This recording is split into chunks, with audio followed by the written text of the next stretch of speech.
Assalamualaikum warahmatullahi wabarakatuh. Bismillahirrahmanirrahim. Alhamdulillahirabbil alamin. Wa bihi nasta'inu ala umuri dunya waddin.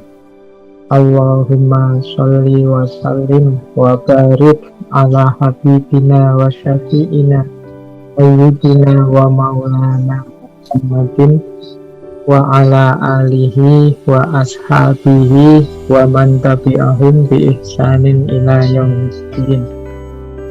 Amma ba'du. Bismillah, kita mulai. Ini mungkin Bapak Ibu bertanya, apa sih bedanya zikir dengan wirid? Jadi kalau zikir itu sifatnya umum.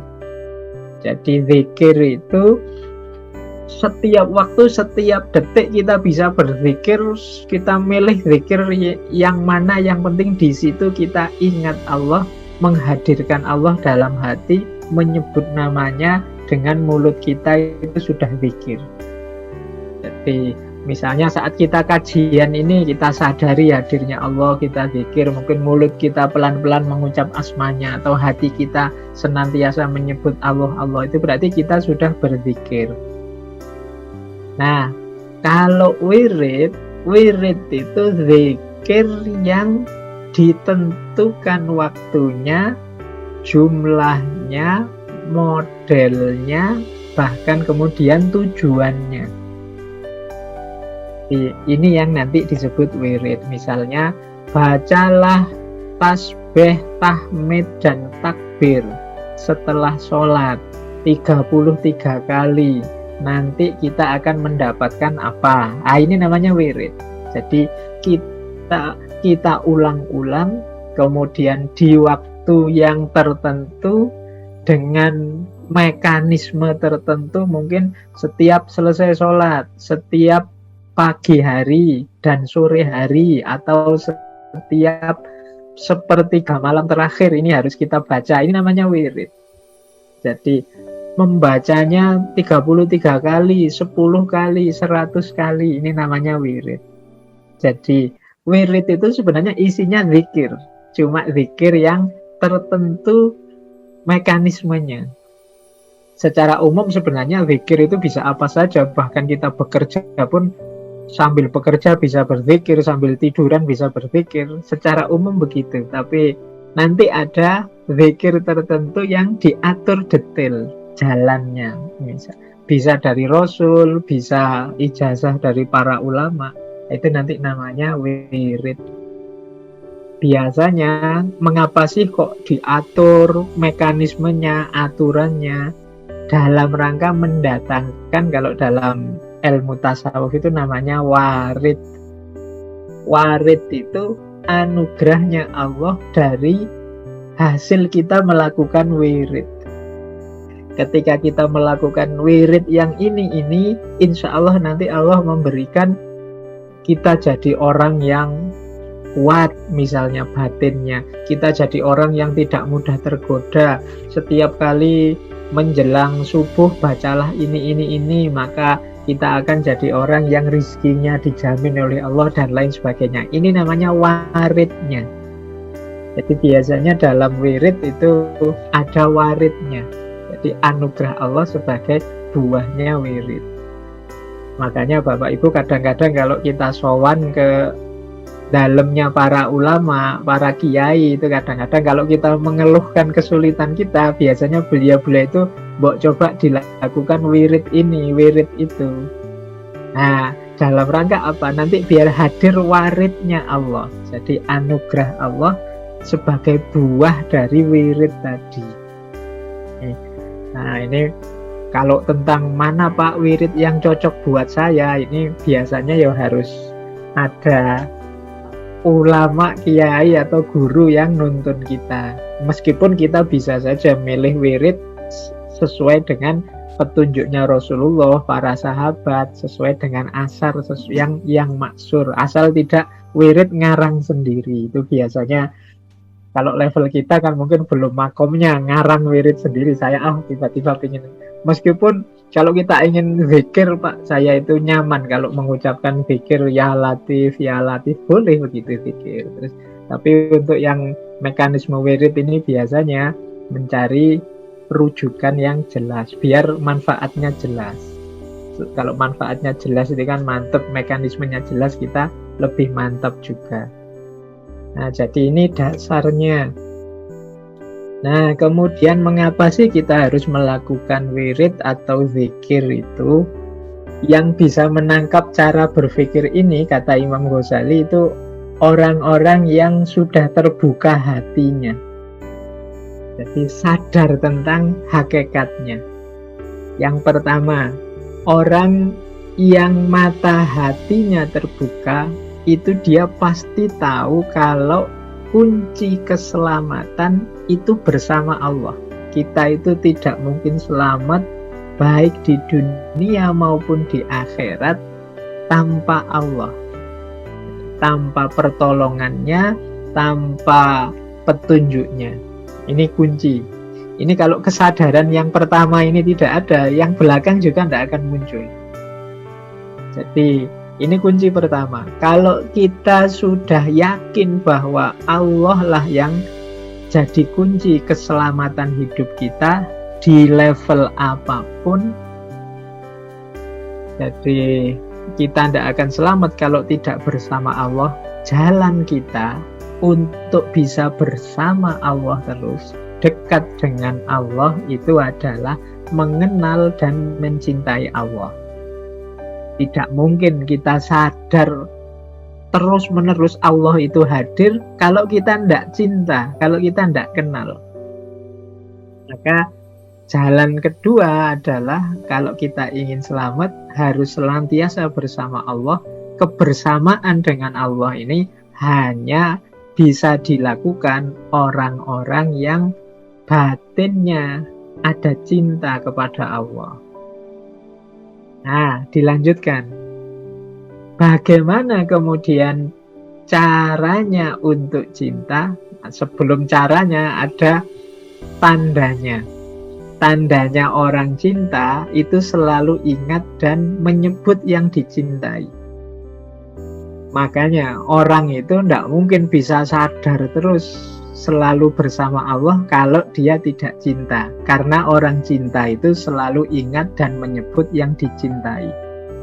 Bapak Ibu kalau dulu pas lagi jatuh cinta kan pasti begitu. Yang di pikirannya, di hatinya selalu yang dicintai. Tidak harus dipaksa-paksa, tetap ingat terus. Nah, itu tanda-tanda sudah cinta.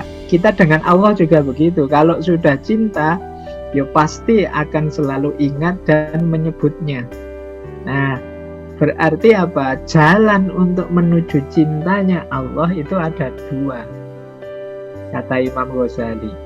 Yang pertama zikir, yang kedua fikir. Zikir itu menyebut dengan mulut, fikir itu mengingat dalam jiwa, dalam hati, dalam pikiran. Di sini nanti pentingnya zikir, pentingnya wirid. Ketika kita ingin masuk ke rasa cinta kepada Allah, mari kita istiqomahkan, kita terus-menerus berzikir dan berpikir tentang Allah. Tafakkur dan tadzakur. Yang itu kalau mekanismenya tertib seperti tadi, ada aturan khususnya namanya wirid. Ini seperti orang Jawa bilang, tresno itu jalaran saka kulino. Jadi cinta itu kalau dibiasakan, maka mungkin awalnya zikir dan fikir ini berat. Kita mau wirid istiqomah itu berat. Tapi lama-lama dengan kita istiqomahi seperti orang Jawa tadi, sudah kulino, akhirnya bisa muncul rasa cinta, rasa dekat kepada Allah. Dengan jalan zikir dan fikir tadi. Nanti setelah ini otomatis kita akan selalu ingat dan selalu menyebutnya. Berarti inilah jalan kita bisa selamat dunia dan akhirat. Nah, dilanjutkan oleh Imam Ghazali, syaratnya zikir dan fikir tadi sukses. Yang pertama adalah meninggalkan semua hawa nafsu duniawi dan dicukupkan, yang kedua dicukupkan sekedar yang dibutuhkan saja, kata Imam Ghazali. Jadi agar tidak, kalau bahasanya anak-anak hari ini, terdistraksi, jadi pikiran kemana-mana, tidak bisa konsen khusyuk dengan fikir dan zikir kita. Ya dunia ini kita jalankan secukupnya saja, jangan tamak, jangan serakah, kita jalankan saja apa yang harus kita lakukan. Setelah itu pasrahkan pada Allah. Biar tidak, karena kalau terlalu ambisius, terlalu bikin target macam-macam, akhirnya kita terdistraksi. Fokus kita terus jadi ke sana-sana, tidak lagi pada Allah. Bukan berarti jangan bekerja, bukan berarti jangan serius kalau ada tanggung jawab keduniaan, tapi penuhi dan jalankan secukupnya saja. Jadi tidak harus jadi fokus perhatian. Nah, kalau kita bisa seperti ini, insya Allah nanti fikir dan zikir kita akan lebih lancar. Jadi akan sampai pada terminal kebersamaan dengan Allah. Terakhir, kalau begitu apa yang harus kita lakukan? Kata Imam Ghazali, ya, zikir dan fikir itu nanti bentuknya 4. Yang pertama doa, yang kedua zikir dengan mulut, jadi menyebut nama Allah dengan mulut kita di setiap kesempatan. Yang ketiga qiraah, membaca ayat-ayatnya, jadi membaca Al-Quran sambil direnungi maknanya. Kemudian yang terakhir tafakkur. Jadi Imam Ghazali mengajarkan kita zikir, qiraah, dan tafakkur. Gimana caranya kita menghidupkan malam itu sebenarnya dalam 3 aktivitas ini. Yang zikir itu karena ada polanya, ada rumus dari Rasulullah, dari para sahabat, makanya nanti disebut wirid. Jadi wirid, qiraah, dan tafakkur. Mengapa kita melakukan doa, wirid, qiraah, tafakkur? Dalam rangka biar kita bisa mencintai Allah. Karena cinta pada Allah itulah yang membuat kita senantiasa dekat dengannya. Dan dekat dengan Allah itulah jalannya kita selamat dunia dan akhirat. Jadi cara berpikir seperti ini, kata Imam Ghazali, akan bisa disadari oleh orang yang mata hatinya terbuka. Disadarin ya Bapak Ibu, tidak sekedar dipahami. Kalau dipahami insya Allah Bapak Ibu menerima cara berpikir ini. Dipahami itu cuma dimengerti, tapi disadari itu setelah dipahami kita terdorong untuk menjalankannya, itu namanya sadar. Kalau sekedar paham, malam hari ini saya yakin Bapak Ibu sudah paham. Ini bolak-balik diceramahkan di mana-mana. Jadi sekedar paham. Tapi orang yang mata hatinya terbuka itu tidak hanya paham, tapi sadar. Nah, orang yang sadar itu pasti hidupnya terdorong ke sini. Jadi tidak sekedar mengerti teorinya, tapi menjalankan. Baik. Jadi ini bagian awal dari kitab wirid. Imam Ghazali menjelaskan ini. Nah, kemudian setelah ini banyak sekali tips-tips yang diberikan oleh Imam Ghazali. Ini tentang waktu dan bilangan wirid. Wirid tadi kan kalau diatur secara istiqomah, kapan saya harus melakukan berapa kali, itu kan zikir yang diatur istiqomah nanti jadinya wirid. Maka Imam Ghazali menyebut, mari kita perhatikan waktu-waktu dalam satu hari, siang dan malam. Jangan sampai terlewat di waktu ini kita tidak melakukan aktivitas zikir apapun.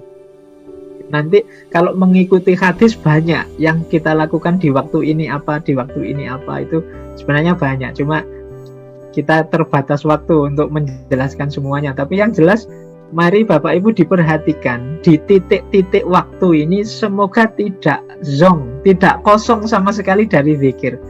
Entah berapa detik, berapa menit kita berzikir di titik-titik ini. Yang pertama, dari terbitnya fajar sampai matahari tepat di atas kepala. Nah itu jangan sampai kita kosong sama sekali dengan zikir. Harus ada aktivitas yang kita ini melakukan zikir kepada Allah. Karena kita tetapkan waktunya, berarti ini nanti namanya jadi wirid. Misalnya, Pak, saya istiqomahkan dari fajar sampai matahari di atas kepala, saya akan sholat duha. Setelah itu saya membaca doa ini atau membaca wirid ini atau itu boleh. Itu berarti ada yang dilakukan di titik itu. Meskipun nanti kalau Bapak Ibu berkenan bisa dicari lagi kira-kira apa yang bisa dilakukan di titik waktu yang pertama ini. Jadi anggap saja setelah sholat subuh sampai sholat zuhur. Kemudian bisa juga sampai zawal. Sampai zawal itu setelah matahari agak cenderung turun. Boleh ditambahi. Jadi setelah zuhur sampai matahari geser lebih ke barat, itu saya melakukan ini biasanya panas-panasnya. Di masa panas ini mungkin kita waktunya istirahat, isoma. Sempatkan waktu isoma itu Bapak Ibu melakukan aktivitas zikir tertentu, wirid tertentu. Apalah misalnya, Pak, setiap isoma saya membaca ayat kursi sama inilah, atau saya istiqomah, boleh. Atau kalau ingin yang maksur, boleh mencari hadis-hadis atau riwayat-riwayat para ulama. Kemudian titik ketiga dari zawal sampai asar. Jadi dari matahari mulai turun sampai pas sore waktu asar. Ini juga semoga kita sedikit-sedikit juga punya aktivitas zikir. Kemudian dari asar sampai maghrib, ini juga semoga ada aktivitas zikir kita. Jadi siang hari itu paling tidak ada 4 titik yang kita semoga tidak lewat sama sekali dari zikir. Jadi ini siang. Kalau malam 2, malam hari itu dari maghrib sampai waktunya orang tidur, dan yang kedua bangun malam. Nah ini ada 2 titiknya. Semoga kita malamnya tidak hanya tidur, sedikit ada bangun malamnya untuk zikir. Dan dari maghrib sampai tidur itu ya semoga ada zikirnya juga. Paling tidak sebelum tidur adalah kita zikir, maksud tidak zikir sama sekali. Atau antara maghrib dan isya dan lain sebagainya. Ini titik-titik waktu kita bisa melakukan zikir. Kalau sudah terpola itu nanti namanya wirid. Saya Pak mengistiqomahkan wirid ini boleh. Nah kalau tentang bilangan itu jumlahnya kan ini macam-macam. Kadang-kadang ada orang sangat sibuk sehingga nggak bisa banyak-banyak. Meskipun hadisnya menyuruh 100 kali, tapi saya tidak mampu kalau 100 Pak, nanti tidak kerja. Boleh dikurangi sesuai kemampuannya. Kata Imam Ghazali, bilangan itu minimal 3 kali atau 7 kali boleh. Paling banyak 100 atau 70 kali. Yang sedang 10. Jadi ya kalau memang tidak sangat darurat, ya paling enggak kita 10 lah kata Imam Ghazali. Jangan hanya 3 atau sekali. Nah ini kalau tentang bilangan ini Bapak Ibu menyesuaikan dengan kondisi masing-masing. Kemudian diulang-ulang terus, diistiqomai. Karena wirid yang terbaik itu yang selalu dikerjakan meskipun sedikit. Jadi adwa muha wa inkola, yang paling mudawamah. Jadi jangan kalau pas semangat 100 kali Pak saya siap, besok sudah tidak dibaca lagi karena sibuk apa. Nah, ini namanya tidak istiqomah. Kalau bisa Pak saya kuatnya cuma 7 kali monggo. Pak saya kuatnya 10 kali Pak. Tapi kalau 100 tidak siap saya, ya tidak apa-apa, 10 kali monggo. Jadi Bapak Ibu silahkan disesuaikan dengan situasi asal istiqomah. Jadi amal yang paling disukai Allah itu yang istiqomah. Meskipun sedikit jumlahnya. Jadi monggo. Jadi ini salah satu strategi wirid. Terus, nah ini nanti Imam Ghazali menjelaskan, yo memang orang itu kondisinya beda-beda, maka wiridnya juga beda-beda. Ini Nyun Sewu tulisannya kecil-kecil merangkum dari Ihya. Jadi ada abid, ada alim, ada muta'alim, ada amil, ada wali, ada muwahhid. Ini beda-beda memang wiridnya, tidak bisa disamakan. Maka Bapak Ibu jangan melihat orang ini pinter katanya profesor kok jarang wirid. Nah, mungkin makomnya beda. Yang dijelaskan oleh Imam Ghazali misalnya yang pertama itu abid. Abid itu ahli ibadah.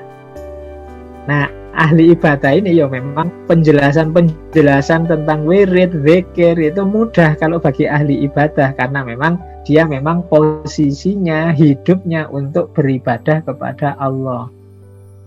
Tapi nanti mungkin berbeda dengan seorang alim atau muta'alim. Alim itu guru, orang yang belajar, orang yang mengajar. Kalau muta'alim itu murid. Nah, dua-duanya waktunya tidak selonggar abid. Kalau abid waktunya longgar untuk ibadah, tapi guru dan murid ini kan porsi besar waktunya untuk belajar. Yang satu untuk belajar, yang satu untuk mengajar. Maka ya bagian dari wiridnya alim dan muta'alim itu ya mengajar dan belajar itu.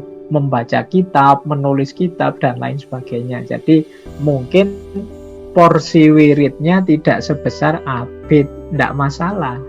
Yang penting tetap senantiasa ingat pada Allah, zikir pada Allah sesuai kapasitasnya. Wah, tidak bisa Pak kalau harus duduk membaca 100 kali. Bisanya ya hanya berzikir ringan lewat mulut atau lewat hati sambil belajar, sambil mengajar. Nah, itu boleh, tidak apa-apa.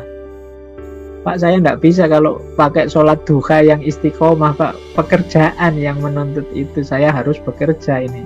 Jadi saya ganti hanya zikir ringan saja, boleh. Nah, itu yang keempat, amil. Amil itu pekerja. Jadi orang kan ya memang ada yang punya tanggungan keluarga, punya anak-anak, dan pekerjaan. Ya berarti situasinya tidak bisa disamakan. Tapi boleh sambil bekerja, mungkin pas lowong dibaca zikir. Yang dia mampu saja, yang ringan-ringan saja. Ini juga tidak masalah. Nanti ada wali. Wali ini bukan wali-wali dalam sufi itu ya. Orang yang punya amanah kekuasaan. Ini juga kan tidak sama. Beliau-beliau ini ya tugasnya ngopeni umat, kepentingan umat. Mungkin pemimpin-pemimpin, kepala-kepala daerah itu kan ya tidak bisa kalau dia hanya sibuk ibadah terus seperti abid. Mereka juga punya tanggung jawab memperhatikan kepentingan umat Islam. Nah, nanti pola wiridnya pasti juga berbeda. Tidak harus sama seperti abid tadi, di 4 waktu harus begini, begitu. Tidak. Nanti modelnya berbeda wiridnya. Meskipun tetap harus selalu ingat Allah. Mungkin kalau siang ya bisanya mereka ini yang fardu-fardu saja, yang sunnah-sunnah tidak bisa. Bisanya malam hari. Ya monggo. Tapi tetap jangan lupa Allah, meskipun tidak bisa melakukan wirid seperti abid.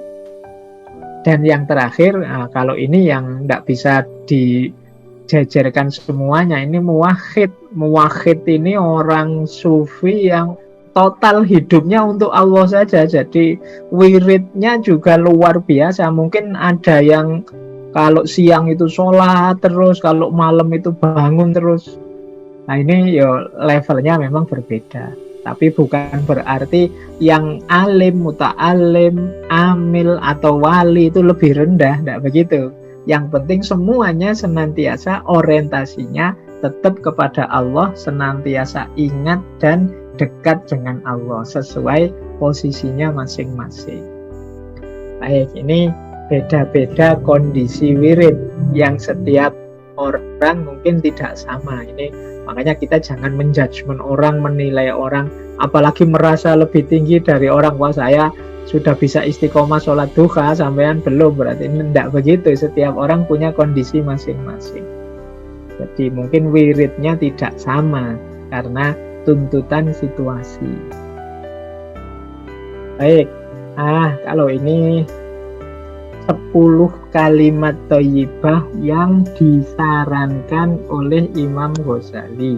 Ini saya ambil yang ini sebagai gambaran saja, seperti apa sih wirid yang menurut Imam Ghazali itu termasuk wirid yang utama. Nah ini tadi kan ada waktu-waktu utama tadi, kalau siang sekian kali, kalau malam sekian kali. Kalau Bapak Ibu bingung milih, Imam Ghazali memilihkan ini kalimat-kalimat terbaik. Kata Imam Ghazali, mungkin di setiap titik waktu tadi dibaca 10 kalimat thayyibah ini. Kata Imam Ghazali, kalau ingin bagus, setiap kalimat thayyibah dibaca 10 kali. Jadi 10 kalimat yang masing-masing dibaca 10 kali. Jumlahnya pas 100. Yang pertama, la ilaha illallah wahdahu la syarikalah lahul mulku wa lahul hamdu yuhyi wa yumitu wa huwa hayyun la yamutu biyadihil khair wa huwa ala kulli syai'in qadir. Ini dibaca 10 kali. Kemudian subhanallah walhamdulillah wala ilaha illallah wallahu akbar wala haula wala quwata illa billahil aliyyil azim 10 kali. Kemudian subbuhun qudusun rabbul malaikati warruh 10 kali. Kemudian subhanallahal azim wa bihamdi 10 kali juga. Kemudian astaghfirullahalazim alladzi la ilaha illa huwal hayyul qayyum wa as'aluhut taubah 10 kali. Kemudian Allahumma la mani'a lima a'taita wa la mu'tiya lima mana'ta wa la yanfa'u dzal jaddi minkal jaddu 10 kali. Kemudian la ilaha illallah al-malikul haqqul mubin 10 kali. Kemudian doa bismillahilladzi la yadurru ma'asmihi syai'un fil ardi wala fis sama'i wa huwas samiul alim. Ini juga 10 kali. Kemudian Allahumma sholli ala Muhammadin abdika wa nabiyyika wa rasulika nabiyil ummiyi wa ala alihi wa sahbihi wa sallim. Ini 10 kali. Terakhir, a'udzu billahis samiil alimi minasyaitonir rajim. Rabbi a'udzu bika min hamazatis syayatin wa a'udzu bika Rabbi ayyahdurun. Ini 10 kali. Pas 100 kali. Jadi misalnya tadi antara pagi sampai siang 10 kali kita baca, ini sudah 100. Nanti yang sore kita baca lagi jadi 100. Ini kalau ada waktu Bapak Ibu longgar ini bisa dibaca. Jadi wirid yang maksur ini semuanya ada riwayatnya. Kalau membaca Ihya nanti dijelaskan ini dari Rasulullah riwayat siapa dan seterusnya. Ini yang bagian zikirnya, jadi wiridnya. Kemudian kalau ini yang tadi kan ada qiraah, membaca. Nah, mungkin Bapak Ibu tidak bisa kemana-mana selalu membawa Al-Quran misalnya, ya boleh membaca ayat-ayat utama. Jadi ini mungkin saya tidak bisa mendetailkan satu-satu, nanti Bapak Ibu dicek sendiri ya, di Al-Quran ayat-ayat ini. Yang pertama Al-Fatihah, insya Allah sudah hafal. Kemudian ayat kursi. Kemudian Al-Baqarah, 2 ayat terakhir. Amanar Rasul bima unzila ilaihi mir rabbihi wal mu'minun kullun amana billahi wa malaikatihi wa kutubihi wa rusulih dan seterusnya. Kemudian surat Ali Imran ayat 18. Syahidallahu annahu la ilaha illa huwa wal malaikatu wa ulul ilmi qa'iman bil qisti la ilaha illa huwal azizul hakim. Kemudian Ali Imran 26. Qulillahumma malikal mulki tu'til mulka man tasya'u wa tanzi'ul mulka mimman tasya'u wa tu'izzu man tasya'u dan seterusnya Bapak Ibu silahkan nanti dicari nih. Nanti kalau saya baca satu-satu waktu kita habis. Jadi ini 10 ayat yang harus dibaca untuk bagian dari urutan wirid kita. Setelah tadi ada zikirnya, sekarang ada ayatnya. Jadi wirid harian kita dibagi 3, yang sepertiga dibagi 4. Selain doa, kalau doa itu kan sesuai yang kita inginkan. Kita ingin minta apa kepada Allah. Kalau wirid yang kalimah thayyibah tadi yang 10 ini. Kemudian yang ketiga membaca Al-Quran, paling tidak 10 bagian dari Al-Quran ini. Dan yang terakhir tafakkur. Jadi susunan tertib kita mendekat pada Allah itu doa, zikir, qiraah, dan tafakkur. Doanya monggo Bapak Ibu sesuai kebutuhan. Zikirnya antara lain tadi 10 kalimat thayyibah yang disarankan oleh Imam Ghazali. Qiraahnya antara lain 10 ayat ini yang mungkin ada banyak khasiatnya. Kalau di Imam Ghazali banyak, di Ihya itu dijelaskan khasiat masing-masing ayat. Dan tafakkur. Tafakkur itu kita merenungi, intinya sebenarnya merenungi perbuatan kita. Jadi ada yang salah dari perbuatan kita sebelumnya dan apa yang harus kita lakukan selanjutnya. Itu tafakkur. Hari ini sejak pagi tadi apa sih yang sudah aku lakukan? Ada gunanya atau tidak? Dosa atau tidak? Menambah dekat pada Allah atau tidak? Terus besok aku harus melakukan apa untuk menambah dekat dengan Allah dan seterusnya. Itu namanya tafakkur. Jadi sebagian dari aktivitas wirid Bapak Ibu masukkan tafakkur. Karena orang yang tidak bertafakkur nanti tidak meningkat kualitas hidupnya. Jadi urutannya wirid itu dibagi 4. Selain doa, zikir, qiraah, yang keempat tafakkur. Oke, saya akhiri sekian. Wassalamualaikum warahmatullahi wabarakatuh.